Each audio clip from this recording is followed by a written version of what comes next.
की माणसानं आपल्या हृदयात स्थान द्यावं असं जर कोणी ह्या जगात असेल तर ते दोघेच जण आहेत, एक तर देव किंवा सद्गुरू. कारण या दोघांमुळेच मानवी जन्माची इती कर्तव्यता आपल्याला साधता येते. ते या दोघांच्याच कृपेमुळे साधता येते, अन्य कुणाच्या नाही. त्यामुळे माणसानं जर आपल्या चित्तात, आपल्या हृदयात कुणाला स्थान दिलं तर एकतर देवाला द्यावं किंवा एकतर सद्गुरूंना द्यावं.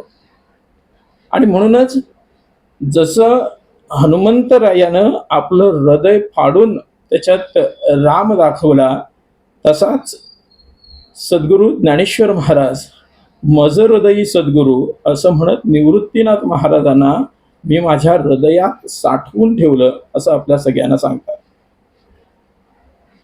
अर्थात आपण जर आपल्या हृदयात सद्गुरूंना साठवलं तर त्याचा परिणाम काय होतो हे जर आपण थोडंसं पाहण्याचा प्रयत्न केला तर आपल्या असं लक्षात येतं की राम नावाचा देव जर आपल्या हृदयात साठवला तर वानराचा महाबळी मारुती होतो. आणि निवृत्तीनाथ नावाचा सद्गुरू जर आपण आपल्या हृदयात साठवला तर ज्ञानदेवाचा कैवल्य साम्राज्य चक्रवर्ती होतो. हे सद्गुरूंचं सामर्थ्य आहे.